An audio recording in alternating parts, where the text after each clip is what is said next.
to episode 4 of the Daniel Smith Colour Showdown. This episode was suggested to me by Eve from Eve Bolt, who recommended testing out Phthalo Turquoise with Ultramarine Turquoise. And I'm very grateful that she mentioned these two colours, because as soon as she did, I realised I have both of these colours, and no, I don't really know what the differences between the two are. So this is going to be a really useful episode personally as well.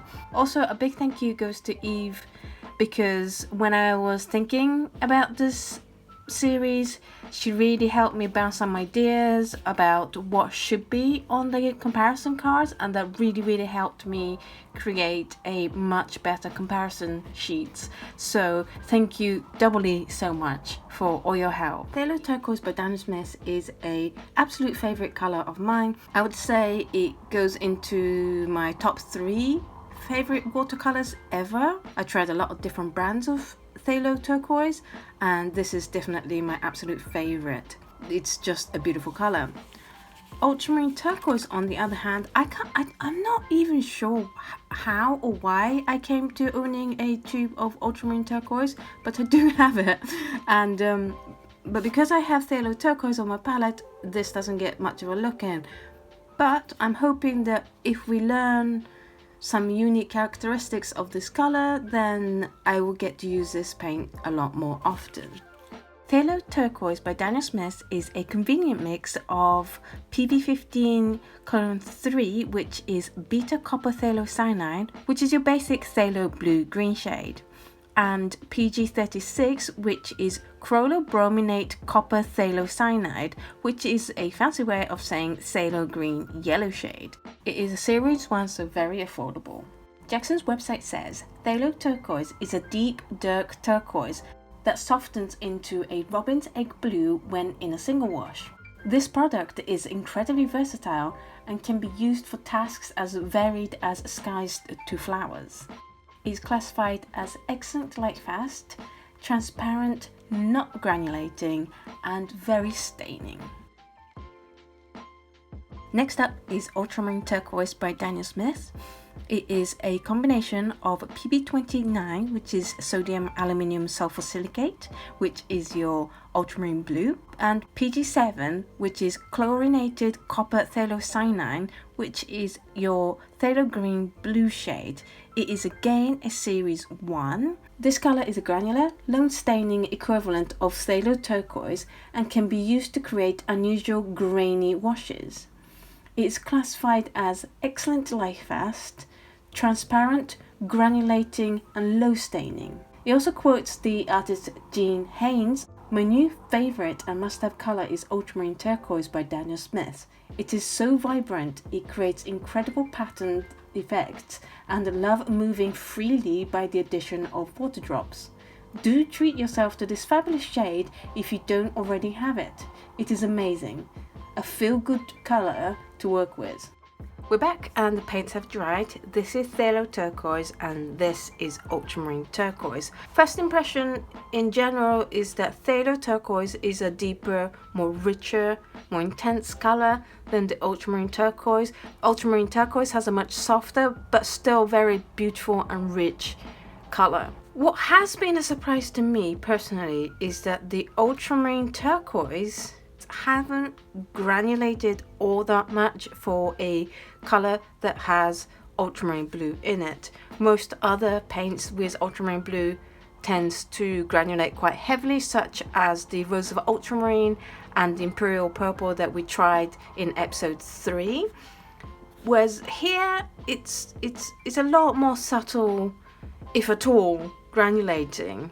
Looking at it closer, there are definitely some granulating, but it's very subtle. I would say this is comparable to or even less granulation than the undersea green that we tried in episode 2, which for a color that has the name ultramarine in its color name, it's surprising to me of how lightly ultramarine it is.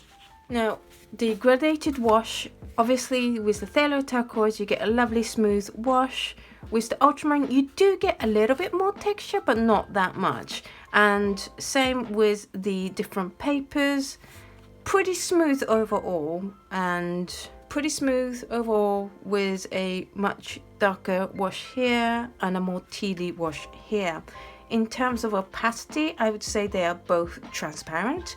Lifting wise, yes, the Phthalo Turquoise was a little bit harder to lift than the Ultramarine Turquoise. Now, I didn't do a very good job here, but I know Phthalo Turquoise layers beautifully, and you can put many layers as you want and it will just keep layering, and it's one of my favorite layering colors. Layering Ultramarine Turquoise will give you a little bit more granulation than you notice in a single layer, so if you want a stronger granulation out of this color, then glazing it is a great idea.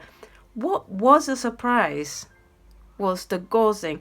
Now, I knew that the Phthalo Turquoise was going to do this thing because phthalo colors aren't very good at doing gauzes, or they will do this thing where it acts more like a mask than creating the lines that I normally go for.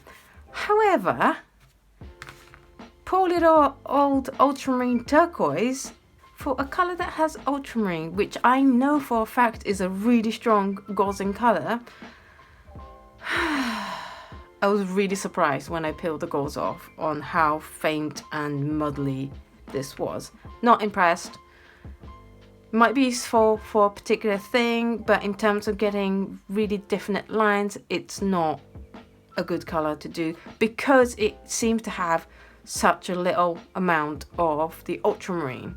In terms of mixing colors, I'm really sorry I messed up these two. I mixed Hooker's Green in it instead of the Phthalo Turquoise, so I've redone it here, and just so that you can get a good impression of what the 12 colors look like together, I've redone all 12 colors here for you so that you can have a good feel as to what Phthalo Turquoise can do to other colors. I would say they're both very, very similar in behavior in terms of mixing with other colors. There isn't that big a difference between the two in the color produced. The complement of Phthalo Turquoise is Scarlet Lake in my palette, and so they both neutralize quite nicely into this dark inky color, and it creates beautiful greens. So overall, in terms of mixing with other colors, they're interchangeable pretty much. I think you might be able to get a slightly darker mix out of the Phthalo Turquoise than the Ultramarine Turquoise. Because Jackson's website quoted Jean Hayes saying specifically that the Ultramarine Turquoise is a great color that moves freely in water, I thought I'd test how well it moves. So this is Phthalo Turquoise and this is Ultramarine Turquoise. In these two, I did a wash of each color, waited a few moments, and then dropped some water onto it to see how water moves within the paint. This side, I did a clear water wash and then dropped some paints in. In terms of the Ultramarine Turquoise, it is true they do move around quite nicely. They break up into these textures which are fun, and they also bloom quite well. However, if you want that effect, Phthalo Turquoise is a much better one. The reason why there are fewer dots in the Phthalo Turquoise is because Phthalo Turquoise just goes batshit crazy in water, and I wouldn't be able to fit as many of these onto here. As soon as you touch a Phthalo Turquoise onto water, it'll just go phoom.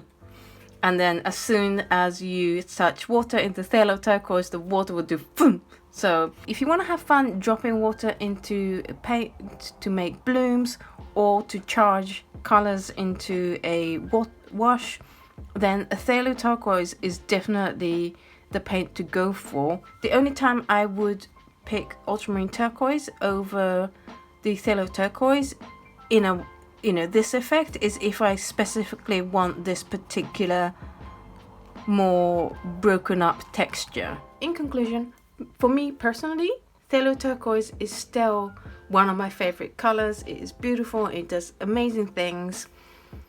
Whereas the Ultramarine Turquoise, I have to say, it was a little bit of a disappointment for me. If Ultramarine Turquoise had a little bit more ultramarine blue in it, I think it would be a different matter. However, I can also understand where they can't put any more ultramarine blue in it, because then it will be less of a turquoise color. They are a good match to each other, but for this being an alternative color to the Phthalo Turquoise for when you want granulation, I don't think it does a particularly good job of granulating. If you need ultramarine turquoise to granulate a lot, then your best bet is to layer the paint in at least 2 layers, because that makes the granulation come up a bit more.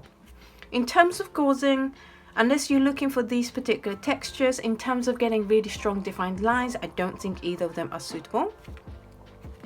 And in terms of mixing colors, they are pretty much the same. So for me, the Phthalo Turquoise is definitely staying on my palette, and the Ultramarine Turquoise is probably not gonna make it to my palette. I'm glad I have it for if I ever need this kind of particular texture, or this kind of broken up texture you get when you charge the paint into water. But I don't think it will make it into my palette, because that is very specific use, and I'd rather just pull the tube out when I need them. How about you? Which one would you pick? Would you pick Phthalo Turquoise or the Ultramarine Turquoise, or both, or neither? Let me know. If you have either of these colors on your palette, please let us know how and like what you use these colors for, because that is so useful for other artists. Thank you so much to Eve for suggesting these 2 colors to compare.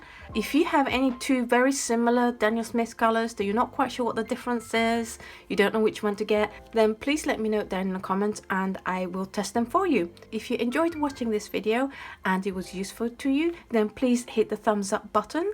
If you haven't subscribed to this channel yet, you can hit the subscribe button and the notification bell icon, so that you get notified when the next episode of the Daniel Smith Color Showdown comes out. Thank you so much for watching the episode 4 of Daniel Smith's Color Showdown, where we compared Phthalo Turquoise with Ultramarine Turquoise. It was great fun, and I will see you in the next video.